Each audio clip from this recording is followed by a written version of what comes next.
ਪਿਛਲੇ ਲੰਮੇ ਸਮੇਂ ਤੋਂ ਪੰਜਾਬ ਵਿਚਾਰਾ ਬਣਿਆ। ਕਈ ਸਾਲਾਂ ਤੋਂ ਪੰਜਾਬੀਆਂ ਦੇ ਕੰਨਾਂ 'ਚ ਆਵਾਜ਼ ਗੂੰਜਦੀ ਹੈ, ਪੰਜਾਬ ਗੋਡੇ ਗੋਡੇ ਕਰਜ਼ੇ 'ਚ ਡੁੱਬ ਗਿਆ। ਉੱਪਰੋਂ ਕਰੋਨਾ ਦਾ ਪ੍ਰਕੋਪ ਪੰਜਾਬ ਦੇ ਤਕਰੀਬਨ 14,200 ਦੇ ਕਰੀਬ ਨਿਵਾਸੀਆਂ ਦੀ ਜਾਨ ਖਾ ਗਿਆ। ਔਰ ਕਿਸਾਨ ਅੰਦੋਲਨ, ਸਾਡੇ ਕਿਸਾਨ 6 ਮਹੀਨਿਆਂ ਤੋਂ ਦਿੱਲੀ ਦੀਆਂ ਬਰੂਹਾਂ ਤੇ ਬੈਠੇ ਨੇ, ਦਲੀਲਾਂ ਅਪੀਲਾਂ ਨਾਅਰੇ ਮਾਰੇ ਨੇ, ਕੋਈ ਸੁਣਵਾਈ ਨਹੀਂ ਕਰ ਰਿਹਾ। ਵਿਚਾਰੇ ਦੀ ਗੱਲ ਤਾਂ ਕਰ ਰਹੇ ਆ, ਮੁਲਾਜ਼ਮ ਵੀ ਵਿਚਾਰੇ ਬਣੇ ਪਏ ਨੇ। ਨਾ ਤਨਖਾਹ ਕਮਿਸ਼ਨ, ਨਾ ਡੀਏ, ਨਾ ਕੱਚੇ ਮੁਲਾਜ਼ਮ ਪੱਕੇ, ਨਾ ਪੁਰਾਣੀ ਪੈਨਸ਼ਨ ਬਹਾਲ, ਤੇ ਨਾ ਹੀ ਜਿਹੜੇ ਭਰਤੀ ਹੁੰਦੇ ਨੇ ਉਹਨਾਂ ਨੂੰ ਪੂਰੀ ਤਨਖਾਹ ਮਿਲਦੀ ਹੈ। ਉਹ ਡਿਪਟੀ ਕਮਿਸ਼ਨਰ ਜਿਹੜੇ ਸਾਰੇ ਜ਼ਿਲ੍ਹਿਆਂ ਦੇ ਕਰੋਨਾ ਦੀ ਮਹਾਮਾਰੀ ਨਾਲ ਯੁੱਧ ਕਰ ਰਹੇ ਨੇ, ਉਹ ਡੀਸੀ ਦਫ਼ਤਰਾਂ ਦੇ ਮੁਲਾਜ਼ਮਾਂ ਦੀ ਅਗਵਾਈ ਕਰਦਾ ਹੈ ਡੀਸੀ, ਪਰ ਡਿਪਟੀ ਕਮਿਸ਼ਨਰ ਦਫ਼ਤਰਾਂ ਦੇ ਸਮੂਹ ਮੁਲਾਜ਼ਮ 24 ਮਈ ਤੋਂ ਹੜਤਾਲ ਤੇ ਨੇ। ਔਰ ਪਤਾ ਇਹ ਲੱਗਾ ਵੀ ਅੱਜ ਤੱਕ ਉਹਨਾਂ ਦੀ ਯੂਨੀਅਨ ਨੂੰ ਕਿਸੇ ਨੇ ਫਿਟੇ ਮੂੰਹ ਵੀ ਨਹੀਂ ਕਿਹਾ ਵੀ ਕਿਉਂ ਹੜਤਾਲ ਕਰਦੇ ਜੇ ਮਹਾਮਾਰੀ 'ਚ। ਔਰ ਮੁਲਾਜ਼ਮ ਕਹਿਣ ਲੱਗ ਪਏ ਪੰਜਾਬ 'ਚ ਤੇ ਸਰਕਾਰ ਨਾਂ ਦੀ ਚੀਜ਼ ਹੀ ਕੋਈ ਨਹੀਂ। ਉਹਨਾਂ ਦੀ ਯੂਨੀਅਨ ਦੇ ਸਾਰੇ ਲੀਡਰ ਖੜੇ ਨੇ, ਗੁਰਨਾਮ ਸਿੰਘ ਵਿਰਕ ਜੀ ਪ੍ਰਧਾਨ ਨੇ। ਵਿਰਕ ਸਾਹਿਬ, ਤੁਸੀਂ ਇਹ ਕਿਉਂ ਕਹਿੰਦੇ ਜੇ ਪੰਜਾਬ 'ਚ ਸਰਕਾਰ ਨਾਂ ਦੀ ਚੀਜ਼ ਹੀ ਨਹੀਂ? ਇਹ ਸਾਨੂੰ ਤਾਂ ਕਹਿਣਾ ਪਿਆ, ਅਸੀਂ ਇਸ ਗੱਲ ਨੂੰ ਮਹਿਸੂਸ ਉਦੋਂ ਕੀਤਾ ਜਦੋਂ ਸਮੁੱਚੇ ਪੰਜਾਬ ਦੇ ਵਿੱਚ ਡੀਸੀ ਦਫ਼ਤਰ ਆਮ ਤੌਰ ਤੇ ਹੜਤਾਲ ਜਾਂ 1 ਤੋਂ 2 ਦਿਨ ਬੰਦ ਹੋ ਰਹਿ ਜਾਂਦੇ ਸੀ ਤਾਂ ਲੋਕਾਂ ਦੇ ਵਿੱਚ ਹਾਹਾਕਾਰ ਮੱਚ ਜਾਂਦੀ ਸੀ ਤੇ ਸਰਕਾਰ ਤੱਕ ਗੱਲ ਪਹੁੰਚਦੀ ਸੀ। ਗੱਲ ਪਹੁੰਚਾਉਣ ਲਈ ਸਾਡੇ ਡੀਸੀ ਸਾਹਿਬਾਨ ਵੀ ਅਪਰੋਚ ਕਰਦੇ ਸੀ ਕਿ 2 ਦਿਨ ਹੋ ਗਏ ਸਾਡਾ ਕੰਮ ਨਹੀਂ ਚੱਲ ਰਿਹਾ, ਹੜਤਾਲ ਹੋ ਗਈ। ਛੁੱਟੀ ਲੈ ਕੇ ਸਾਰੇ ਜਿਹੜੇ ਮੁਲਾਜ਼ਮ ਆ ਘਰਾਂ 'ਚ ਬੈਠੇ ਆ, ਸਿਰਫ ਕਰੋਨਾ ਨਾਲ ਸੰਬੰਧਿਤ ਕੰਮ ਕਰਦੇ ਪਏ ਆ। ਪਰ ਅੱਜ ਤੱਕ ਜਦੋਂ ਉਹਨਾਂ ਦੀ ਗੱਲ ਨਾ ਤਾਂ ਉਧਰੋਂ ਸਰਕਾਰ ਵੱਲੋਂ ਕਿਸੇ ਨੇ ਪਹੁੰਚ ਕੀਤੀ ਤੇ ਨਾ ਹੀ ਸਾਡੇ ਜਿਹੜੇ ਜ਼ਿਲ੍ਹਿਆਂ ਦੇ ਡਿਪਟੀ ਕਮਿਸ਼ਨਰ ਸਾਹਿਬਾਨ ਸੀ ਉਹਨਾਂ ਨੇ ਸਾਡੀ ਕੋਈ ਗੱਲ। ਕਿਵੇਂ ਸੰਭਵ ਹੈ ਡਿਪਟੀ ਕਮਿਸ਼ਨਰ ਦੇ ਦਫ਼ਤਰ ਜਿਹੜੇ ਨੇ ਕਰੋਨਾ ਦੇ ਧੁਰੇ ਨੇ ਕਰੋਨਾ ਨੂੰ ਰੋਕਣ ਲਈ, ਔਰ ਪੰਜਾਬ ਦੇ ਹਰੇਕ ਵਸਨੀਕ ਦਾ ਵਾਹ ਕਿਤੇ ਨਾ ਕਿਤੇ ਡੀਸੀ ਦਫ਼ਤਰ ਨਾਲ ਪੈਂਦਾ। ਕਿਸੇ ਡਿਪਟੀ ਕਮਿਸ਼ਨਰ ਨੇ, ਕਿਸੇ ਮੰਤਰੀ ਨੇ, ਕਿਸੇ ਸੰਤਰੀ ਨੇ ਅੱਜ ਤੱਕ ਪਹੁੰਚ ਨਹੀਂ ਕੀਤੀ ਤੁਹਾਡੇ ਨਾਲ? ਨਹੀਂ, ਸਾਡੇ ਤੱਕ ਬਿਲਕੁਲ ਪਹੁੰਚ ਨਹੀਂ ਕੀਤੀ। ਇਦੋਂ ਪਹਿਲਾਂ ਅਸੀਂ 3 ਮਈ ਤੋਂ 7 ਮਈ ਤੱਕ ਇੱਕ ਵਾਰੀ ਕਲਮ ਛੋੜ ਹੜਤਾਲ ਸਾਡੀ ਰਹੀ ਆ 5 ਦਿਨ, ਤੇ 6 ਮਈ ਨੂੰ ਸਾਨੂੰ ਮਾਲ ਮੰਤਰੀ ਜੀ ਨੇ ਬੁਲਾਇਆ ਸੀ ਤਾਂ ਸਾਨੂੰ ਉਦੋਂ ਸਿਰਫ ਇੰਨਾ ਹੀ ਭਰੋਸਾ ਦਿੱਤਾ ਸੀ ਕਿ ਤੁਹਾਡੀ ਨਾ ਮੈਂ 20-21 ਮਈ ਤੱਕ ਸਰਕਾਰ ਦੇ ਪੱਧਰ ਤੇ ਮੀਟਿੰਗ ਕਰਾਂਗਾ ਜਾਂ ਕਰਾਵਾਂਗਾ। ਤੇ ਅਸੀਂ ਇਹ ਕਿਹਾ ਸੀ ਜੇ ਮੀਟਿੰਗ ਨਾ ਹੋਈ ਤਾਂ ਅਸੀਂ ਫਿਰ 24 ਤੋਂ ਸਮੂਹ ਛੁੱਟੀ ਤੇ ਜਾ ਕੇ ਹੜਤਾਲ ਤੇ ਜਾਣ ਲਈ ਮਜਬੂਰ ਹੋਵਾਂਗੇ। ਉਹ ਮੀਟਿੰਗ ਸਾਡੀ ਨਹੀਂ ਹੋਈ, ਨਾ ਹੀ ਸਾਡੇ ਉਦੋਂ ਬਾਅਦ ਪੁੱਛਿਆ ਗਿਆ ਕਿ ਕਿੱਥੇ ਨਹੀਂ। ਮਾਲ ਮੰਤਰੀ ਦੇ ਪੁਤਲੇ ਵੀ ਫੂਕੇ ਆ, ਪੁਤਲਿਆਂ ਦਾ ਸੇਕ ਵੀ ਨਹੀਂ ਲੱਗਾ, ਮੰਤਰੀ ਕੋਲ ਗਿਆ। ਬਿਲਕੁਲ, ਸਾਨੂੰ ਤਾਂ ਇਹੀ ਤਾਂ ਹੀ ਅਸੀਂ ਗੱਲ ਹੈਗੀ ਕਿ ਸਰਕਾਰ ਨਾਂ ਦੀ ਕੋਈ ਚੀਜ਼ ਹੈ ਨਹੀਂ। ਜੇ ਸਰਕਾਰ ਹੋਵੇ ਤਾਂ ਉਹਨੂੰ ਵੀ ਸੇਕ ਲੱਗੇ। ਅਕਸਰ ਲੋਕਾਂ ਦੀ ਚੁਣੀ ਹੋਈ ਹੁੰਦੀ ਹੈ, ਲੋਕਾਂ ਦਾ ਦੁੱਖ ਦਰਦ ਤੁਹਾਨੂੰ ਸਮਝਣਾ ਹੁੰਦਾ। ਜੇ ਉਹਨਾਂ ਦਾ ਸਮਝ ਨਹੀਂ ਰਹੀ ਅੱਜ, ਇਹਦਾ ਮਤਲਬ ਇਹ ਨਹੀਂ ਕਿ ਡੀਸੀ ਦਫ਼ਤਰ ਜੇ ਹੜਤਾਲ ਕਰਨ ਤੇ ਉਹ ਕੰਮ ਛੱਡੀ ਬੈਠਿਆ। ਇਹਦੇ ਨਾਲ ਲੋਕਾਂ ਦਾ ਸਮੁੱਚੀ ਲੋਕਾਈ ਦਾ ਕੰਮ ਰੁਕਿਆ ਪਿਆ। ਕਿਸੇ ਨੇ ਭਰਤੀ ਹੋਣਾ, ਉਹਨਾਂ ਦਾ ਸਰਟੀਫਿਕੇਟ ਰੁਕਿਆ ਪਿਆ, ਕਿਸੇ ਦਾ ਕੁਛ ਬਹੁਤ ਸਾਰਾ ਕੰਮ ਸਾਡੇ ਦਫ਼ਤਰਾਂ ਨਾਲ ਜੁੜਿਆ ਹੈ ਸਿੱਧੇ ਤੌਰ। ਓਮ ਪ੍ਰਕਾਸ਼ ਜੀ ਚੇਅਰਮੈਨ ਨੇ ਯੂਨੀਅਨ ਦੇ, ਇੱਕ ਤੁਹਾਡੀ ਦਰਿਆ ਦਿਲੀ ਹੈ, ਭਾਵੇਂ ਹੜਤਾਲ ਕੀਤੀ ਆ, ਮਾਸ ਕੈਜੂਅਲੀ ਲਈ ਆ, ਪਰ ਤੁਸੀਂ ਇਹ ਕਿਹਾ ਵੀ ਕਰੋਨਾ ਨਾਲ ਸੰਬੰਧਿਤ ਕੰਮ ਜਿਹੜਾ ਉਹ ਮੁਲਾਜ਼ਮ ਕਰਦੇ ਰਹਿਣਗੇ। ਪਰ ਮਹਾਮਾਰੀ 'ਚ ਓਮ ਪ੍ਰਕਾਸ਼ ਜੀ ਲੋੜ ਕਿਉਂ ਪੈ ਗਈ ਤੁਹਾਨੂੰ ਹੜਤਾਲ ਦੀ?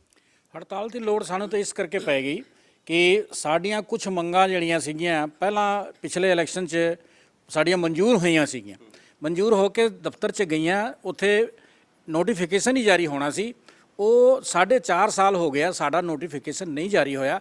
ਉਹਦੇ 'ਚ ਕੋਈ ਵਿੱਤੀ ਮੰਗ ਸਾਡੀ ਨਹੀਂ ਸੀਗੀ। ਤੇ ਉਸ ਤੋਂ ਬਾਅਦ ਇਹਨਾਂ ਨੇ ਕੀ ਕਰਿਆ, ਸਾਡੀਆਂ ਮੰਗਾਂ ਜਿਹੜੀਆਂ ਵੀ ਸੀਗੀਆਂ, ਚਾਹੇ ਪ੍ਰਮੋਸ਼ਨ ਦੀਆਂ ਸੀਗੀਆਂ ਜਾਂ ਸਾਡੀਆਂ ਪੋਸਟਾਂ ਦੀਆਂ ਸੀਗੀਆਂ, ਉਹ ਇਹਨਾਂ ਨੇ ਇੱਕ ਕਮੇਟੀ ਬਣਾਈ ਸੀ ਜਲੰਧਰ ਕਮਿਸ਼ਨਰ ਦੇ ਅਗਵਾਈ ਹੇਠ। ਉਹਦੇ 'ਚ 5 ਡੀਸੀ ਮੈਂਬਰ ਸੀਗੇ।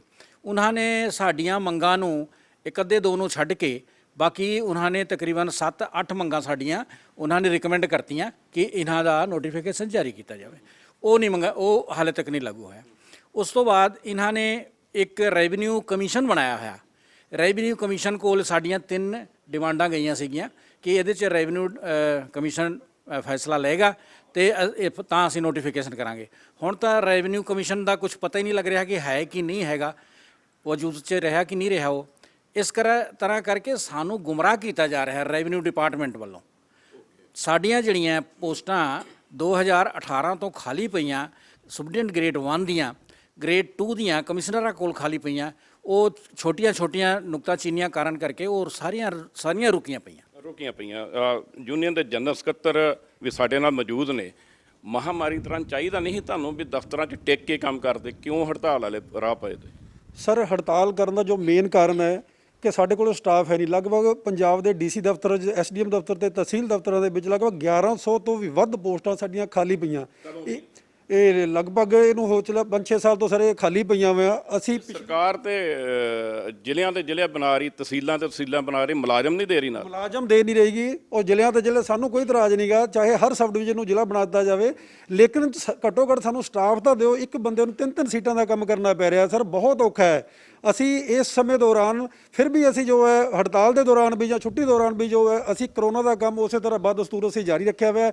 ਸਾਨੂੰ ਸਰਕਾਰ ਤੋਂ ਇਹੀ ਬੇਨਤੀ ਹੈ, ਮੰਗ ਹੈ ਕਿ ਸਾਨੂੰ ਜੋ ਸਟਾਫ ਘੱਟੋ ਘੱਟ ਸਟਾਫ ਦੀ ਪੂਰਤੀ, ਔਰ ਉਸ ਤੋਂ ਬਾਅਦ ਜੋ ਸਾਡੇ ਮੁਲਾਜ਼ਮਾਂ ਦੀ ਜੋ ਪ੍ਰਮੋਸ਼ਨ ਹੈ, ਸੁਪਰਡੈਂਟ ਗ੍ਰੇਡ 1 ਹੈ, ਸੁਪਰਡੈਂਟ ਗ੍ਰੇਡ 2 ਹੈ ਜਾਂ ਸੀਨੀਅਰ ਸਹਾਇਕ ਇਹਨਾਂ ਦੀ ਜਿਹੜੀਆਂ ਪ੍ਰਮੋਸ਼ਨਾਂ ਉਹ ਕੀਤੀਆਂ ਜਾਣ ਜੀ। ਇਹਦਾ ਮਤਲਬ ਇਹ ਹੈ ਵੀ ਜਿਵੇਂ ਲੀਡਰਸ਼ਿਪ ਕਹਿ ਰਹੀ ਹੈ, ਸਰਕਾਰ ਨੂੰ ਸ਼ਾਇਦ ਡਿਪਟੀ ਕਮਿਸ਼ਨਰ ਦਫ਼ਤਰਾਂ ਦੀ ਲੋੜ ਹੀ ਨਹੀਂ, ਇਦਾਂ ਮਹਿਸੂਸ ਹੋ ਰਿਹਾ। ਦੇਖੋ ਜੀ, ਡਿਪਟੀ ਕਮਿਸ਼ਨਰ ਦਫ਼ਤਰ ਇੱਕ ਅਜਿਹਾ ਦਫ਼ਤਰ ਹੈ ਜਿਹਦੇ ਵਿੱਚ ਲਾਅ ਐਂਡ ਆਰਡਰ ਨੂੰ ਲੈ ਕੇ ਤਾਂ ਸ਼ਹਿਰ ਦੇ ਜਿੰਨੇ ਵੀ ਕੰਮ ਹੁੰਦੇ ਆ ਉਹ ਇੱਥੋਂ ਹੀ ਆਰਡਰ ਜਾਰੀ ਹੁੰਦੇ ਆ, ਤਾਂ ਜਾ ਕੇ ਜ਼ਿਲ੍ਹਾ ਚੱਲਦਾ।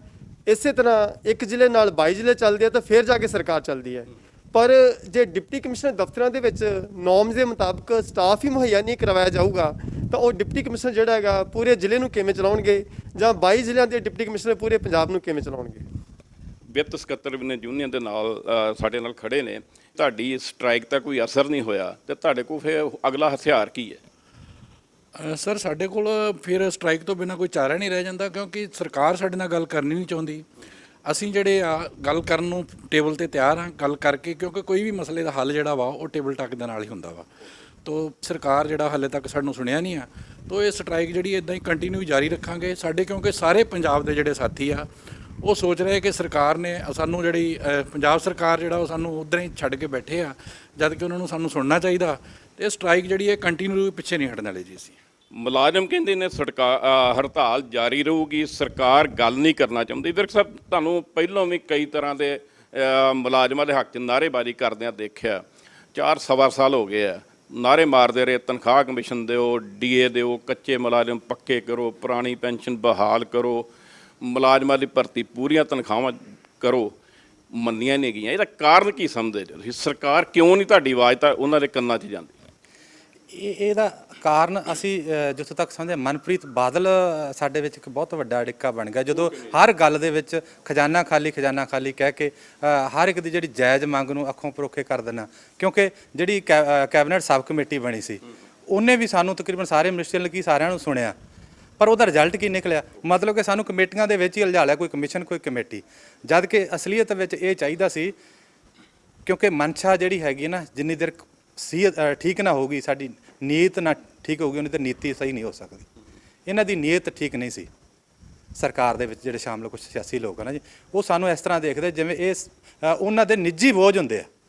ਇਹ ਨਿੱਜੀ ਬੋਝ ਲੈ ਕੇ ਸਾਨੂੰ ਮੰਨ ਰਹੇ ਆ, ਜਦ ਕਿ ਅਸੀਂ ਪ੍ਰਸ਼ਾਸਨ ਦੇ ਵਿੱਚ ਆ, ਸਰਕਾਰ ਦੇ ਵਿੱਚ ਆ। ਸਰਕਾਰ ਦਾ ਅਹਿਮ ਹਿੱਸਾ ਸਰਕਾਰ ਚਲਾਉਣ ਦੇ ਵਿੱਚ ਭਾਈਵਾਲ ਆ, ਔਰ ਅਸੀਂ ਆਪਣੇ ਆਪ ਨੂੰ ਮਤਲਬ ਜੋ ਕਹਿ ਸਕਦੇ ਆ, ਉਹਨਾਂ ਦਾ ਕੰਨ ਆ, ਉਹਨਾਂ ਦਾ ਮੂੰਹ ਆ, ਉਹਨਾਂ ਦੇ ਅੱਖ ਆ। ਜੋ ਗੱਲ ਉਹਨਾਂ ਨੇ ਉੱਥੇ ਕਾਨੂੰਨ ਬਣਾਉਣਾ ਉਹਨੂੰ ਅਸੀਂ ਇੰਪਲੀਮੈਂਟ ਕਰਨਾ। ਜੋ ਲੋਕਾਂ ਦੀ ਕੋਈ ਮੁਸ਼ਕਲ ਆ ਉਹ ਰਾ ਮਟੀਰੀਅਲ ਦੇ ਤੌਰ ਤੇ ਇਹ ਸਰਕਾਰ ਕੋਲੇ ਪੁੱਜਦੀ ਕਰਨੀ ਹੈ, ਤੇ ਉਸ ਤੇ ਸਰਕਾਰ ਨੇ ਫਿਰ ਅੱਗੇ ਕਾਨੂੰਨ ਬਣਾਉਣਾ ਜਾਂ ਸੋਧ ਕਰਨਾ। ਜੇ ਇਹੀ ਕੜੀ ਨੂੰ ਇਹ ਅੱਖੋਂ ਪਰੋਖੇ ਕਰੇ ਤੇ ਫਿਰ ਸਰਕਾਰ ਤੇ ਪਬਲਿਕ ਦੇ ਵਿੱਚ ਤਾਂ ਕੁਝ ਨਾ ਰਿਹਾ। ਲੱਗਦਾ ਨਹੀਂ ਵੀ ਸਰਕਾਰ ਕੋਲ ਮੁਲਾਜ਼ਮਾਂ ਦਾ ਏਜੰਡਾ ਹੀ ਨਹੀਂ ਰਿਹਾ।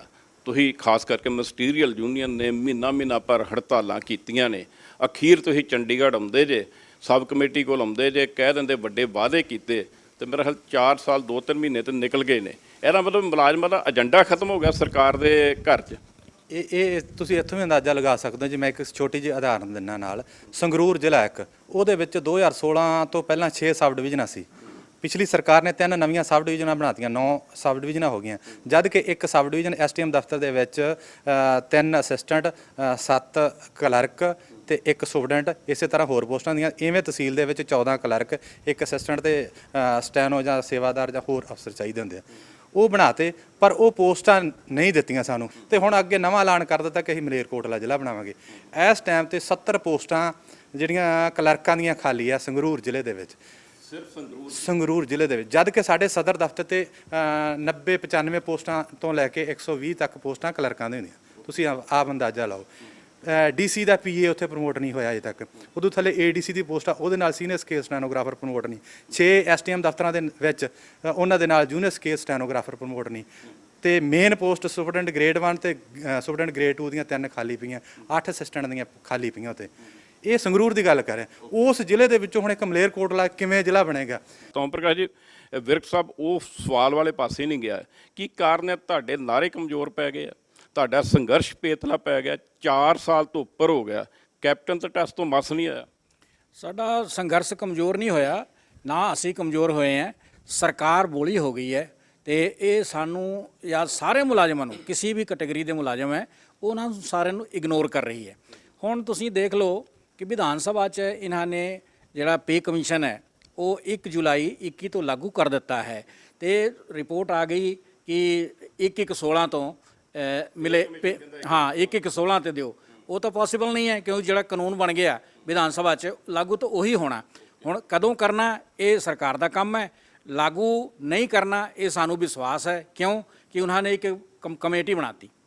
ਕਮੇਟੀਆਂ ਪਹਿਲਾਂ ਬਣਾਈਆਂ ਹੋਈਆਂ ਇਹਨਾਂ ਨੇ ਆਪਣੇ ਕੈਬਨਿਟ ਕਮੇਟੀ ਕਿ ਮੁਲਾਜ਼ਮਾਂ ਦੀ ਸ਼ਿਕਾਇਤਾਂ ਸੁਣ ਕੇ ਇਹਨਾਂ ਦਾ ਨਿਪਟਾਰਾ ਕਰੋ।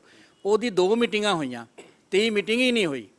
ਤੇ ਜਿਹੜੀਆਂ 2 ਮੀਟਿੰਗਾਂ ਹੋਈਆਂ ਉਹਦੇ 'ਚ ਇੱਕ ਵੀ ਸਾਡਾ ਆਈਟਮ ਜਿਹੜਾ ਸੀ ਉਹ ਅਜੇ ਤੱਕ ਮਨਜ਼ੂਰ ਨਹੀਂ ਹੋਇਆ ਸਰਕਾਰ ਕੋਲ।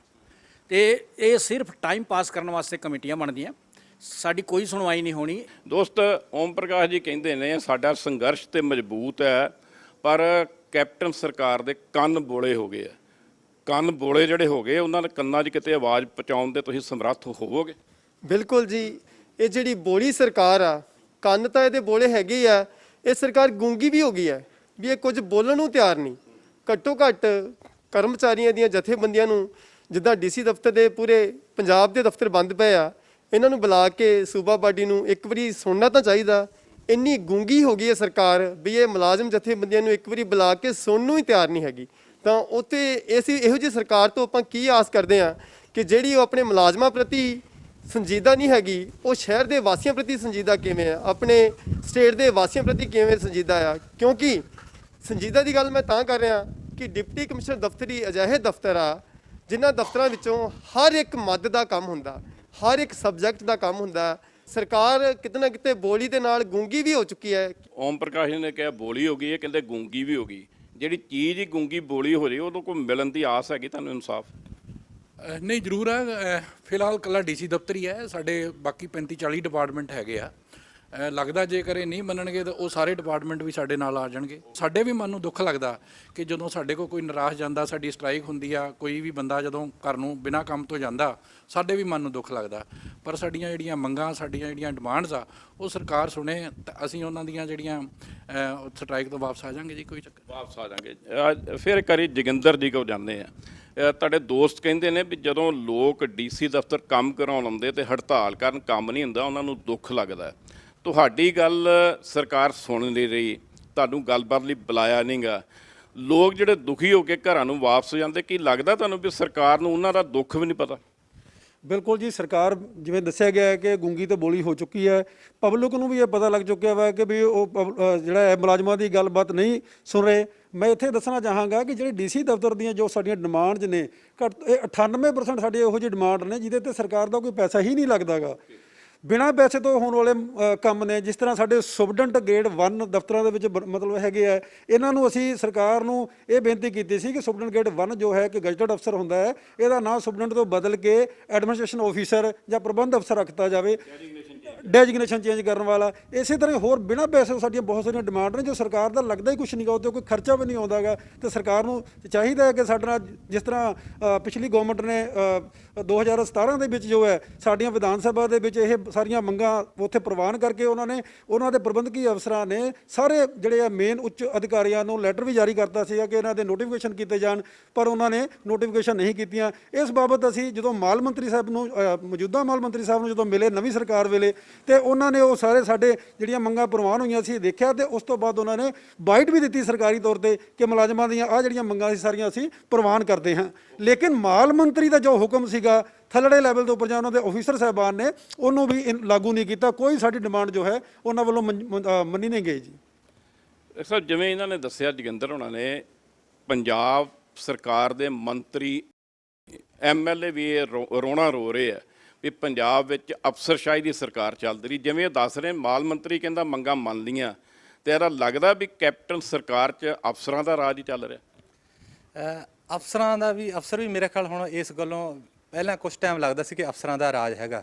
ਜਦੋਂ ਅਸੀਂ DC ਦਫ਼ਤਰਾਂ ਦੀ ਹੜਤਾਲ ਦੇਖੀ 6 ਦਿਨ ਤੋਂ, ਤੇ ਹੁਣ ਸਾਨੂੰ ਇਹ ਲੱਗਿਆ ਕਿ ਅਫਸਰਾਂ ਦਾ ਵੀ ਰਾਜ ਹੈ ਨਹੀਂ, ਇੱਕ ਦੋ ਬੰਦੇ। ਹਾਂ, ਇੱਥੇ ਰਾਜ ਨਾਂ ਦੀ ਕੋਈ ਚੀਜ਼ ਹੀ ਨਹੀਂ, ਨਾ ਸਰਕਾਰ ਨਾਂ ਦੀ ਕੋਈ ਚੀਜ਼ ਹੈਗੀ ਆ, ਕਿਉਂਕਿ ਉਹ ਛੱਡ ਕੇ ਅਸੀਂ ਹੜਤਾਲ ਤੇ ਆ ਤੇ ਦਫ਼ਤਰ ਬਾਬੂ ਨਹੀਂ ਆਉਣੇ ਤੇ ਅਸੀਂ ਵੀ ਚੱਲ ਘਰੇ ਬਹਿ ਜਾਂਦੇ। ਜੇ ਉਹ ਬਹਿਣ ਲੱਗ ਪਏ, ਉਹ ਨਾ ਉੱਤੇ ਸਰਕਾਰ ਉਹਨਾਂ ਨੂੰ ਪੁੱਛ ਰਹੀ ਵੀ ਥੱਲੋਂ ਜੇ ਤੁਹਾਡੇ ਬਾਬੂ ਹੜਤਾਲ ਤੇ ਆ ਤੇ ਸਾਡਾ ਆਹ ਕੰਮ ਕਿਵੇਂ ਹੋ ਰਿਹਾ ਸਰਕਾਰ ਤੱਕ। ਹੁਣ ਮੈਂ ਇੱਕ ਨਵੀਂ ਐਗਜ਼ਾਮਪਲ ਦੇਣਾ, ਤੁਸੀਂ ਸਰਕਾਰ ਨੂੰ ਇਹ ਸਵਾਲ ਹੈ ਵੀ ਤੁਸੀਂ ਹੁਣ ਤੱਕ ਪਿਛਲੇ 4.5 ਸਾਲ ਦੇ ਵਿੱਚ ਕਿਹੜੇ ਅਜਿਹੇ ਪ੍ਰੋਜੈਕਟ ਨਵੇਂ ਸ਼ੁਰੂ ਕਰ ਲਏ ਜਿਨ੍ਹਾਂ ਦਾ ਕੰਮ ਜਿਹੜਾ ਪਹਿਲਾਂ ADC-D ਕਰਦਾ ਸੀ ਉਹ ਇਕੱਲੇ ਤੋਂ ਨਹੀਂ ਹੋ ਪਾਉਂਦਾ? ਕਿਹੜਾ ਅਜਿਹਾ ਹੁਣ ਤੱਕ ਖਾਲੀ ਖਜ਼ਾਨੇ ਦੇ ਬਾਵਜੂਦ ਤੁਸੀਂ ਪੈਸਾ ਆ ਗਿਆ ਜਿਹੜਾ ਇੱਕ ADC ਨਹੀਂ ਸੰਭਾਲ ਸਕਦੇ, ਤੁਸੀਂ ਦੋ ADC ਕਰ ਦਿੱਤੇ। ਤੁਸੀਂ ਆਪਦੇ ਹਾਂ, ਤੇ ਤੁਸੀਂ ਆਪਦੇ ਅਫਸਰਾਂ ਦੀ ਕਾਬਲੀਅਤ ਤੇ ਸ਼ੱਕ ਕਰਦੇ, ਦਾ ਮਤਲਬ ਉਹੀ IAS PCS ਅਫਸਰ ਤੁਹਾਡੇ ਜਿਨ੍ਹਾਂ ਨੇ 4.5 ਸਾਲ ਤੱਕ ਤੁਹਾਡੇ ਉਹਨਾਂ ਸਰਕਾਰ ਦੇ ਮੁਤਾਬਕ ਵੀ ਇਹਨਾਂ ਨੇ ਰਾਜ ਚਲਾਇਆ, ਵਧੀਆ ਚਲਾਇਆ, ਤੇ ਫਿਰ ਹੁਣ ਉਹਨਾਂ ਤੇ ਕੀ ਸਵਾਲ ਖੜਾ ਹੋ ਗਿਆ ਜਿਹੜਾ ਇੱਕ ਕਮੇਟੀ ਦੇ ਲੈਵਲ ਤੇ ਜਾ ਕੇ ਅਫਸਰ ਦੀ ਪੋਸਟ ਕ੍ਰੀਏਟ ਕਰਨੀ ਪਈ, ਜਿਹੜਾ ਪੰਜਾਬ ਤੇ ਖਰਚਾ ਦਾ ਨਵਾਂ ਮੁੱਢ ਬਣਦਾ ਇਹਨਾਂ ਨੇ। ਤੁਸੀਂ ਜਿਹੜੇ ਸੰਘਰਸ਼ ਕਮੇਟੀ ਹੈ, ਸਾਂਝਾ ਮੋਰਚਾ ਹੈ ਪੰਜਾਬ ਦੇ ਮੁਲਾਜ਼ਮਾਂ ਦਾ, ਪੈਨਸ਼ਨ ਦਾ, ਉਹਦੇ ਵੀ ਲੀਡਰ ਜੇ। ਇਲੈਕਸ਼ਨ ਆ ਰਹੀ ਹੈ, ਜਿਵੇਂ ਦੋਸਤ ਨੇ ਦੱਸਿਆ ਥੋੜ੍ਹੇ ਚਿਰ ਨੂੰ ਇਲੈਕਸ਼ਨ ਕੋਡ ਲੱਗ ਜਾਣਾ ਆ। ਜਿਹੜੀਆਂ ਸਾਰੀਆਂ ਮੰਗਾਂ ਤੁਹਾਡੀਆਂ ਪੈਂਡਿੰਗ ਪਈਆਂ DC ਦਫ਼ਤਰ ਦੀਆਂ ਮੰਗਾਂ, ਕੋਈ ਜੁਗਤ ਘਟ ਰਹੇ ਜੇ ਤੁਸੀਂ ਸੋਚ ਰਹੇ ਜੇ ਵੀ ਕਿਵੇਂ ਇਲੈਕਸ਼ਨ ਤੋਂ ਪਹਿਲਾਂ ਸਰਕਾਰ ਨੂੰ ਘੇਰ ਕੇ ਮੰਗਾਂ ਮਨਵਾਈਆਂ ਜਾਣਗੀਆਂ? ਹਾਂਜੀ ਬਿਲਕੁਲ, ਉਹਦੇ ਲਈ ਅਸੀਂ ਜੋ ਪਲਾਨ ਹੁਣ ਤਿਆਰ ਕੀਤਾ, ਇਦੋਂ ਪਹਿਲਾਂ ਤੱਕ ਅਸੀਂ ਇਹੀ ਸੀ ਸਮੂਹ ਛੁੱਟੀ ਤੇ ਰਹਿ ਕੇ ਸਰਕਾਰ ਨੂੰ ਇੱਕ ਜਗਾਈਏ ਸਾਡੀ ਗੱਲ ਸੁਣ ਕੇ ਸਾਡੇ ਨਾਲ ਮੰਗਾਂ ਮੰਨਣ। ਪਰ ਆਉਣ ਵਾਲੇ ਦਿਨਾਂ ਦੇ ਵਿੱਚ ਅਸੀਂ ਇਹਨਾਂ ਨੂੰ ਸਿਆਸੀ ਤੌਰ ਤੇ ਵੀ ਵੱਡੀ ਸੱਟ ਮਾਰਾਂਗੇ। ਉਹ ਅਸੀਂ ਇਸ ਢੰਗ ਨਾਲ ਕਿ ਜੋ ਇਹਨਾਂ ਨੇ ਹੁਣ ਤੱਕ, ਜਾਂ ਮੈਂ ਇੱਕ ਉਦਾਹਰਨ ਦੇ ਤੌਰ ਤੇ ਕਹਾਂ ਕਿ ਘਰ ਘਰ ਰੁਜ਼ਗਾਰ ਦਾ ਇਹਨਾਂ ਨੇ ਕਿਹਾ ਕਿ ਅਸੀਂ ਇੰਨੇ % ਜਿਹੜਾ ਰੁਜ਼ਗਾਰ ਦੇ ਦਿੱਤਾ, ਉਹਦਾ ਅਸੀਂ ਆਪਣੇ ਜਿਹੜੇ ਸਰਕਾਰੀ ਕੰਪਲੈਕਸ ਹੈਗੇ ਆ ਉੱਥੇ ਹੁਣ ਅਸੀਂ ਫਲੈਕਸੀਆਂ ਔਰ ਜਿਹੜੇ ਬੈਨਰ ਆ ਉਹ ਪੋਸਟਰ ਉੱਥੇ ਲਾਵਾਂਗੇ, ਜਿਹਦੇ ਵਿੱਚ ਬਕਾਇਦਾ ਕੰਪੇਅਰ ਕਰਕੇ ਦੱਸਾਂਗੇ। ਮੈਂ ਇਸ ਤੁਹਾਡੇ ਮਾਧਿਅਮ ਰਾਹੀਂ ਵੀ ਪੁੱਛਦਾ ਹਰੇਕ ਬੰਦੇ ਨੂੰ ਕਿ ਤੁਸੀਂ ਆਪਦੇ ਘਰ ਤੋਂ 49 ਘਰ ਇੱਧਰ ਤੇ 50 ਘਰ ਇੱਧਰ ਵੇਖ ਲਓ, ਕਿਤੇ 85 ਘਰਾਂ ਦੇ ਵਿੱਚ ਰੁਜ਼ਗਾਰ ਮਿਲਿਆ ਤੇ ਮੈਂ ਦੇਣਦਾਰ ਹੋਊਂਗਾ ਇਹਨਾਂ ਦਾ। 85 ਕਿਉਂ ਕਹਿ ਰਹੇ ਤੁਸੀਂ? ਇਹ ਕੈਪਟਨ ਸਾਹਿਬ ਨੇ ਕਿ 85% ਵਾਅਦੇ ਪੂਰੇ ਕਰ ਦਿੱਤੇ ਅਸੀਂ, ਇਸ ਕਰਕੇ ਮੈਂ ਕਹਿ ਰਿਹਾ ਜੇ 85% ਪੂਰੇ ਕਰ ਦਿੱਤੇ ਆ ਰੁਜ਼ਗਾਰ ਦਿੰਦੇ, ਤਾਂ ਅਸੀਂ ਹਰੇਕ ਆਪੋ ਆਪਣੇ ਗਲੀ ਮੁਹੱਲਿਆਂ ਦੇ ਵਿੱਚ ਇਹਨੂੰ ਚੈੱਕ ਕਰ ਸਕਦੇ ਹਾਂ ਕਿ ਸਾਡੇ 100 ਘਰਾਂ ਦੇ ਵਿੱਚ ਕਿੰਨੇ। ਇਹਦੇ 'ਚ ਹੋਰ ਵੀ ਗੱਲ ਹੈ, ਤੁਸੀਂ ਪ੍ਰਧਾਨ ਜੇ ਸਾਰੇ ਪੰਜਾਬ ਤੇ ਤੁਹਾਡੀ ਅੱਖ ਹੁੰਦੀ ਹੈ, ਕੋਈ ਇਦਾਂ ਦਾ ਡਿਪਾਰਟਮੈਂਟ ਹੈਗਾ ਵੀ ਜਿੱਥੇ ਪੋਸਟਾਂ ਘਟਣ ਦੀ ਥਾਂ ਵਧੀਆਂ ਹੋਣ? ਨਹੀਂ, ਅਜਿਹਾ ਕੋਈ ਨਹੀਂ ਹੈਗਾ। ਇਹ ਜ਼ਰੂਰ ਹੈਗਾ ਵੀ ਬੰਦੇ ਵੀ ਕੰਮ ਕਰਦੇ ਪਏ, ਉਹਨਾਂ ਦੇ ਥੱਲੋਂ ਪੋਸਟਾਂ ਖਿਸਕਾਤੀਆਂ, ਉਹਨਾਂ ਤਨਖਾਹ ਦਾ ਜਲ ਸਰੋਤ ਦੇ ਵਿੱਚ ਤਾਜ਼ਾ ਐਗਜ਼ਾਮਪਲ ਹੈ। ਬੰਦੇ ਕੰਮ ਕਰ ਰਹੇ, ਕੰਮ ਦੀ ਵੀ ਲੋੜ ਆ, ਉਹ ਜਿਹੜੀ ਪੋਸਟ ਤੇ ਕਰਦੇ ਪਏ, ਪਰ ਉਹਨਾਂ ਦੇ ਥੱਲੋਂ ਪੋਸਟਾਂ ਹੀ ਖਿਸਕਾ ਕੇ ਖਤਮ ਕਰ ਦਿੱਤੀਆਂ ਗਈਆਂ।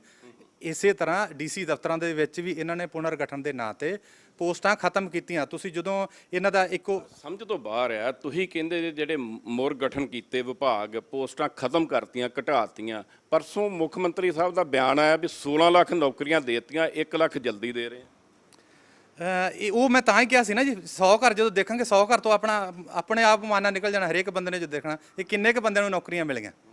ਜੇ 100 ਘਰ ਤੋਂ ਅਸੀਂ ਚੈੱਕ ਰੱਖਦੇ ਨਾ, ਹਰੇਕ ਗਲੀ, ਹਰੇਕ ਮਹੱਲੇ, ਪਿੰਡ ਤੋਂ ਲੈ ਕੇ ਸ਼ਹਿਰ ਦੇ ਕਿਸੇ ਵੀ ਤੱਕ। ਲੱਗਦਾ ਨਹੀਂ ਵੀ ਸੰਘਰਸ਼ ਮੁਲਾਜ਼ਮਾਂ ਦਾ ਇਸੇ ਕਰਕੇ ਪੇਤਲਾ ਪਿਆ, ਥੋੜਾ ਜਿਹਾ ਢਿੱਲਾ ਪਿਆ ਵੀ ਇੱਕ ਤੇ ਤੁਹਾਡੇ ਮੁਲਾਜ਼ਮਾਂ ਦੀ ਗਿਣਤੀ ਘਟ ਗਈ, ਦੂਸਰਾ ਵੱਡੀ ਗਿਣਤੀ 'ਚ ਮੁਲਾਜ਼ਮ ਜਿਹੜੇ ਨੇ ਠੇਕੇ ਤੇ ਨੇ, ਆਊਟਸੋਰਸ ਰਹੇ, ਤੁਹਾਡੇ ਕਈ ਤਰ੍ਹਾਂ ਦੇ ਵਰਗ ਬਣ ਗਏ ਨੇ। ਨਹੀਂ, ਇਹਨੂੰ ਮੈਂ ਦੂਜੇ ਢੰਗ ਨਾਲ ਲੈਣਾ।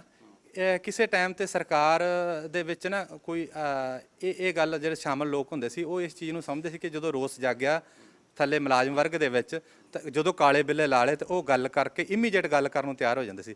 ਹੁਣ ਮੈਂ ਇਹਨੂੰ ਹੱਠ ਧਰਮੀ ਦਾ ਨਾਂ ਲਵਾਂਗਾ। ਇਹ ਜਿਹੜੇ ਸਿਆਸੀ ਲੋਕ ਆ ਨਾ ਇਹ ਹੱਠ ਧਰਮੀ ਲੈ ਕੇ ਬਹਿ ਗਏ। ਜਿਵੇਂ ਸੈਂਟਰ ਦੇ ਵਿੱਚ ਉਹਨਾਂ ਨੇ ਹੱਠ ਧਰਮ ਕਰ ਲਿਆ ਵੀ ਇਹ ਵਾਪਸ ਲੈਣੀ ਨਹੀਂ, ਜੋ ਮਰਜ਼ੀ ਮਰੀ ਜਾਵੇ, ਜੋ ਜਿੱਥੇ ਮਰਜ਼ੀ ਕਰੀ ਜਾਵੇ। ਉਵੇਂ ਹੁਣ ਮੁਲਾਜ਼ਮਾਂ ਤੇ ਇਹ ਰਾਜ ਸਰਕਾਰਾਂ ਨੇ ਵੀ ਇਹੀ ਅਪਣਾ ਲਿਆ ਕਿ ਜੋ ਰੌਲਾ ਪਾਉਂਦੇ ਆ ਪਾਈ ਜਾਣ, ਮਰਦੇ ਆ ਮਰੀ ਜਾਣ, ਇਹਨਾਂ ਨੂੰ ਸਿਰਫ ਵੋਟ ਤੱਕ ਆ, ਮੁਲਾਜ਼ਮਾਂ ਦੀ ਵੋਟ ਵੀ ਨਹੀਂ ਸਮਝਦੇ। ਪਰ ਅਸੀਂ ਐਤਕੀ ਦਿਖਾਵਾਂਗੇ, ਆਪਣੀ ਵੋਟ ਨੂੰ ਨਾ ਦਿਖਾਵਾਂਗੇ ਵੋਟ ਪੈਂਦੀ ਕਿਵੇਂ ਹੁੰਦੀ ਹੈ। ਫਿਰ ਮੇਰਾ ਉਹੀ ਗੱਲ ਆ ਗਈ ਵੀ ਟ੍ਰੇਡ ਯੂਨੀਅਨ ਲੀਡਰ ਜਾਂ ਟ੍ਰੇਡ ਯੂਨੀਅਨ ਲਹਿਰ 'ਚ ਕਿਤੇ ਘਾਟ ਤੇ ਆਈ ਆ ਨਾ। ਤਨਖਾਹ ਕਮਿਸ਼ਨ ਬੜੇ ਚਿਰ ਦਾ ਮੈਂ ਕਵਰ ਕਰ ਰਿਹਾ ਮੁਲਾਜ਼ਮਾਂ ਨੂੰ, ਕਦੀ ਨਹੀਂ ਇੱਦਾਂ ਹੋਇਆ ਵੀ ਹਿੰਦੁਸਤਾਨ ਦੇ ਕੇਂਦਰ ਸਰਕਾਰ ਦੇ ਸਾਰੇ ਮੁਲਾਜ਼ਮਾਂ ਨੂੰ ਮਿਲ ਗਿਆ ਹੋਵੇ, ਸਾਰੀਆਂ ਸਟੇਟਾਂ ਨੂੰ ਮਿਲ ਗਿਆ ਹੋਵੇ ਤੇ ਪੰਜਾਬ ਫਾਡੀ ਹੋਵੇ। 1 ਜਨਵਰੀ 2016 ਨੂੰ ਜਿਹੜਾ ਤੁਹਾਨੂੰ ਤਨਖਾਹ ਕਮਿਸ਼ਨ ਮਿਲਣਾ ਸੀ 2021 'ਚ ਹਲੇ ਤੱਕ ਨਹੀਂ ਮਿਲਿਆ। ਹਾਂ, ਇਹ ਗੱਲ ਥੋੜੀ ਸਹੀ ਹੈ। ਉਹਦਾ ਰੀਜ਼ਨ ਇਹ ਹੈ ਕਿ ਜਿਹੜੇ ਸਾਡੇ ਮੁਲਾਜ਼ਮ ਹੈ, ਕਿਸੇ ਵਰਗ ਦੇ ਮੁਲਾਜ਼ਮ ਹੈ, ਉਹਨਾਂ ਨੂੰ 1/4 ਤੋਂ ਪੈਨਸ਼ਨ ਬੰਦ ਹੋ ਗਈ, ਉਹਨਾਂ ਨੂੰ ਪੈਨਸ਼ਨ ਨਹੀਂ ਮਿਲ ਰਹੀ। ਤੇ ਬਾਕੀ ਜਿਹੜੇ ਸਾਡੇ ਬਜ਼ੁਰਗ ਲੀਡਰ ਹੈ, ਕਿਸੇ ਨੂੰ 9, ਕਿਸੇ ਨੂੰ 10, ਕਿਸੇ ਨੂੰ 8 ਐ ਪੈਨਸ਼ਨਾਂ ਮਿਲ ਰਹੀਆਂ। ਅਸੀਂ ਇਹ ਸੋਚਦੇ ਹਾਂ ਕਿ ਪਹਿਲਾਂ ਕਿਸੇ ਜ਼ਮਾਨੇ 'ਚ 2-4 ਸਾਲ 10 ਸਾਲ ਪਹਿਲਾਂ ਦੀ ਗੱਲ ਹੈ 2200 ਰੁਪਏ 'ਚ ਗੱਡੀ ਰਜਿਸਟਰਡ ਹੋ ਜਾਂਦੀ ਸੀ ਕਾਰ। ਹੁਣ 8% 10% ਇਸ ਹਿਸਾਬ ਨਾਲ ਆ ਰਿਹਾ ਪੈਸੇ। ਉਹ ਜਾ ਕਿੱਥੇ ਰਹੇ ਹੈ? ਜਾ ਉੱਥੇ ਹੀ ਰਹੇ ਹੈ ਜਿਹੜੇ ਐਕਸ MLA ਐਕਸ MP ਇਹ ਸਾਰੇ ਜਿਹੜੇ ਬੈਠੇ ਹੈ, ਇਹ ਤਕਰੀਬਨ ਕਰੋੜਾਂ ਰੁਪਈਆ ਲੈ ਰਹੇ ਹੈ। ਵਿੱਚ ਸਿਕਿਉਰਿਟੀ ਵੀ ਹੈ, ਉਹਨਾਂ ਦਾ ਤੇਲ ਵੀ ਹੈ, ਉਹਨਾਂ ਦੀ ਗੱਡੀ ਦੇ ਵੀ ਖਰਚੇ ਹੈ। ਤੇ ਇਸ ਕਰਕੇ ਇਹ ਕਹਿਣਾ ਕਿ ਪੈਸੇ ਕਿੱਥੇ ਜਾ ਰਹੇ ਹੈ, ਸਾਨੂੰ ਪਤਾ ਪੈਸੇ ਕਿੱਥੇ ਜਾ ਰਹੇ ਹੈ। ਚਲੋ ਆਪਾਂ ਗੱਲ ਮੁਕਾ ਹੀ ਦਿੰਦੇ। ਵਿਰਕ ਸਾਹਿਬ, ਮੁੱਖ ਦੀ ਗੱਲ ਇਹ ਹੈ ਵੀ 100% ਤੁਹਾਡੀ ਹੜਤਾਲ ਆ, ਸਰਕਾਰ ਨੇ ਤੁਹਾਨੂੰ ਬੁਲਾਇਆ ਨਹੀਂਗਾ, ਕਿੰਨਾ ਚਿਰ ਹੜਤਾਲ ਕਰੋਗੇ? ਇਹ ਸਰਕਾਰ ਦੇ ਸਿਰ ਤੇ ਆ। ਅਸੀਂ ਇਸ ਹੜਤਾਲ ਇਹ ਦੇਖੋ ਹੁਣ ਤੱਕ ਸਮੂਹ ਛੁੱਟੀ ਚੱਲ ਰਹੀ ਸੀ, ਅਸੀਂ ਕੱਲ ਅਰਥੀ ਫੂਕ ਮਤਲਬ ਪੁਤਲੇ ਵੀ ਫੂਕੇ ਆ। ਅਸੀਂ ਜੋ ਅਗਲਾ ਪਲਾਨ ਕਰ ਰਹੇ ਹਾਂ, ਅਸੀਂ ਮਤਲਬ ਇਹਨਾਂ ਨੇ ਫੇਸ ਟੂ ਫੇਸ ਜਾ ਕੇ ਆਪਣੇ ਸੰਘਰਸ਼ ਨੂੰ ਲੈ ਕੇ ਜਾਵਾਂਗੇ। ਜਿਸ ਤਰ੍ਹਾਂ ਕਹਿ ਸਕਦੇ ਹਾਂ ਕਿ ਅਸੀਂ ਕਾਂਗੜ ਸਾਹਿਬ ਨੂੰ ਉਹਦੇ ਘਰ ਤੋਂ ਘੇਰ ਕੇ CM ਸਾਹਿਬ ਦੇ ਰੈਜ਼ੀਡੈਂਸ ਤੱਕ ਤੇ ਘੇਰਨ ਤੇ ਜਾਵਾਂਗੇ ਔਰ ਇਸੇ ਹਫਤੇ ਦੇ ਵਿੱਚ ਅਸੀਂ ਪ੍ਰੋਗਰਾਮ ਲਿਖਾਂਗੇ। ਸੋ ਡਿਪਟੀ ਕਮਿਸ਼ਨਰ ਦਫ਼ਤਰਾਂ ਦੇ ਮੁਲਾਜ਼ਮ ਜਿਹੜੇ ਹੜਤਾਲ ਤੇ ਨੇ, ਉਹਨਾਂ ਦਾ ਕਹਿਣਾ ਵੀ ਇਸ ਕਰਕੇ ਅਸੀਂ ਕਹਿ ਰਹੇ ਹਾਂ ਵੀ ਪੰਜਾਬ 'ਚ ਸਰਕਾਰ ਨਾਂ ਦੀ ਕੋਈ ਚੀਜ਼ ਨਹੀਂ ਗਈ, ਕਿਉਂਕਿ ਹੜਤਾਲ ਦੌਰਾਨ ਜਿੱਥੇ ਸੈਂਕੜੇ ਮੁਲਾਜ਼ਮ ਜਿਹੜੇ ਨੇ ਹੜਤਾਲ ਕਰਕੇ ਆਪਣਾ ਪ੍ਰੋਟੈਸਟ ਜ਼ਾਹਰ ਕਰ ਰਹੇ ਨੇ, ਉੱਥੇ ਲੱਖਾਂ ਲੋਕ ਜਿਹੜੇ ਨੇ ਜਿਨ੍ਹਾਂ ਨੇ ਡਿਪਟੀ ਕਮਿਸ਼ਨਰ ਦੇ ਦਫ਼ਤਰਾਂ 'ਚ ਰੋਜ਼ਾਨਾ ਆ ਕੇ ਕੰਮ ਕਰਾਉਣਾ, ਉਹ ਪਰੇਸ਼ਾਨ ਨੇ। ਔਰ ਸਰਕਾਰ ਵੱਲੋਂ ਉਹਨਾਂ ਨੂੰ ਕਿਤੇ ਫੋਨ ਕਰਕੇ ਗੱਲ ਲਈ ਵੀ ਨਾ ਬੁਲਾਉਣਾ, ਇਸ ਤੋਂ ਸਿੱਧ ਹੁੰਦਾ ਵੀ ਪੰਜਾਬ ਵਿੱਚ ਸਰਕਾਰ ਨਾਂ ਦੀ ਕੋਈ ਚੀਜ਼ ਨਹੀਂ। ਔਰ ਗੁਰਨਾਮ ਵਿਰਕ ਉਹਨਾਂ ਨੇ ਐਲਾਨ ਕਰ ਦਿੱਤਾ ਵੀ ਜੇ ਇਸੇ ਤਰ੍ਹਾਂ ਦਾ ਵਤੀਰਾ ਸਰਕਾਰ ਦਾ ਰਿਹਾ ਤੇ ਉਹ ਆਪਣੇ ਸੰਘਰਸ਼ ਨੂੰ ਮੁੱਖ ਮੰਤਰੀ ਔਰ ਮਾਲ ਮੰਤਰੀ ਦੀਆਂ ਕੋਠੀਆਂ ਤੇ ਰਿਹਾਇਸ਼ਾਂ ਤੱਕ ਲੈ ਕੇ ਜਾਣਗੇ।